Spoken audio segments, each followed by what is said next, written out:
Cameroon, Bandou, Africa, Bandou, to the world, Bandou.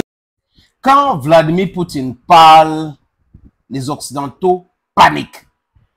Je répète, quand l'homme fort, Vladimir Poutine, parle, les Occidentaux paniquent.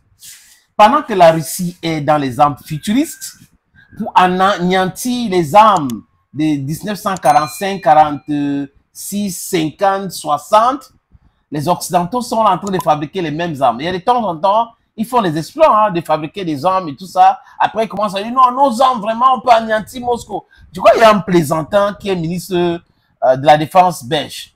J'ai dit, il est plaisantin, pourquoi? Parce qu'il dit que Vladimir Poutine doit faire attention parce que son pays peut anéantir Moscou.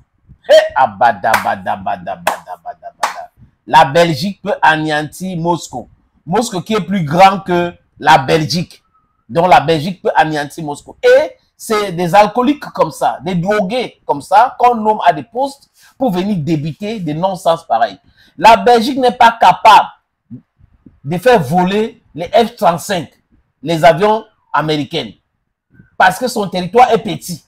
Mais c'est cette Belgique-là qui menace d'anéantir Moscou. On a vu un autre général français qui dit qu'ils sont capables d'anéantir en 20 minutes Moscou-Saint-Pétersbourg. Il s'appelle général des sports.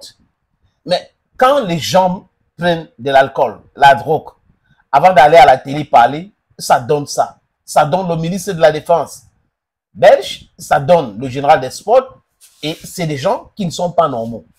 Les amis, ça fait rire. Ça fait d'autant plus que quand on regarde tout leur propre classement, ce n'est pas nous qui l'inventons, hein. On n'a pas inventé. La Russie est la première puissance nucléaire. Donc avec quoi ces petits pays-là, de rien du tout, du point de vue de la Russie, parce que la Russie c'est 17 millions de kilomètres carrés. Donc il y a de la profondeur. La Russie c'est de réserve en hommes, en matière première. La Belgique a quoi? Absolument rien sur le vol, le pillage.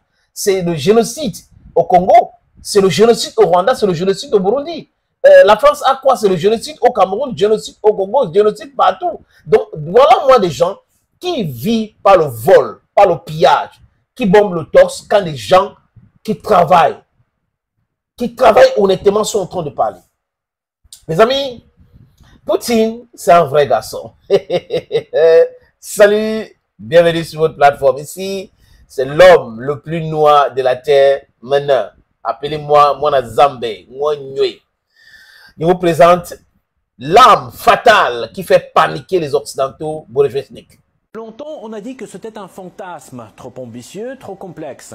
Même les experts les plus réputés n'y croyaient pas. Peut-être un jour, mais sûrement pas demain, disait-il. Et pourtant, impossible n'est pas russe. Le 21 octobre, la Russie a testé avec succès Burevestnik, un missile de croisière à propulsion nucléaire d'une portée illimitée. Ses caractéristiques, une révolution dans la science militaire. L'annonce a été faite par Vladimir Poutine lors d'une réunion avec le chef d'état-major russe, Valery Gerasimov, et les commandants des groupes engagés dans l'opération militaire spéciale. Je voudrais demander au chef d'état-major général de rendre compte d'un autre événement. Je l'ai brièvement mentionné dans mon discours d'introduction. Il s'agit de l'essai du missile de croisière à portée illimitée Burevestnik à propulsion nucléaire. Le monde avait entendu son nom en 2018, mais les premiers travaux ont débuté bien avant, dès le retrait des États-Unis du traité ABM en 2001. Ce qui rend cette arme unique, son système de propulsion à énergie nucléaire, qui lui permet une portée pratiquement illimitée. Cette fois, l'engin est resté en vol près de 15 heures. Un véritable casse-tête pour n'importe quel adversaire. Ce missile, on ne peut pas ni l'intercepter, ni vraiment s'en protéger. Les caractéristiques techniques du Burevestnik permettent de l'utiliser avec une précision garantie sur des cibles hautement protégées, quelle que soit la distance. De plus, pendant son vol, le missile a effectué toutes les manœuvres verticales et horizontales prévues, démontrant ainsi sa grande capacité à contourner les systèmes de défense antimissiles et anti-aérienne. Portée courte, moyenne, intercontinentale, Bourevestnik les dépasse toutes. C'est un paradoxe qui défie toutes les classifications militaires. Poutine a demandé à l'état-major d'y réfléchir et de préparer l'infrastructure nécessaire à son déploiement. Mais le message est clair et net. La Russie ne cherche pas l'escalade, mais elle est prête. D'autant plus que Bourevestnik n'était pas seul. Les missiles intercontinentaux Yars et Sineva ont également été testés avec succès. La Russie vient de frapper un grand coup. Elle a testé le missile de croisière nucléaire Burevestnik, un monstre technologique capable de parcourir une distance illimitée et de frapper n'importe quelle cible sur Terre. Ce missile peut contourner tous les systèmes d'interception, même les plus avancés de l'OTAN. Une véritable claque technologique pour l'Occident. Aujourd'hui, Moscou détient plus de vecteurs nucléaires que l'ensemble de l'Occident réuni. Et si sa survie était menacée, elle serait capable de lancer des milliers d'ogives en une seule salve. Le niveau de modernisation de ses forces stratégiques a atteint un sommet historique, et Poutine a ordonné de préparer le déploiement opérationnel du Burevestnik dans l'armée russe.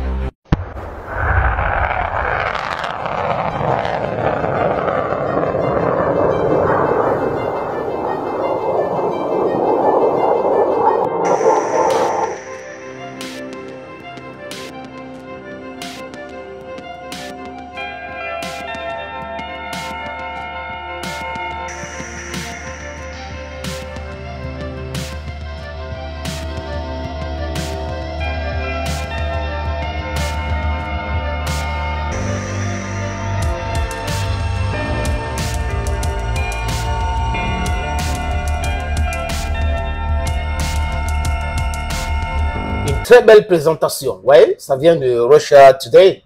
Et cette âme-là, ça fait paniquer si vous regardez aussi. Je sais pas, vous, si vous êtes amoureux de l'actualité, surtout ceux qui sont là, je suis d'accord.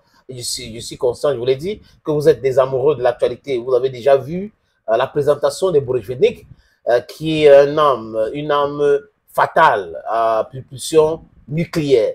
Et personne n'a ça dans le monde. Ça vole 15 heures, donc ça peut toucher tous les pays du monde entier. Je dis encore, tous les pays du monde entier. Il n'y a pas un pays que l'âme-là ne peut pas toucher. Donc, la Russie est en train de fabriquer ça.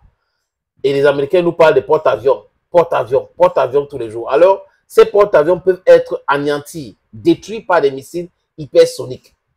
Et l'ambassadrice des États-Unis aux Nations Unies l'avait bien dit que les missiles hypersoniques mettent en danger leur porte-avions dans le monde.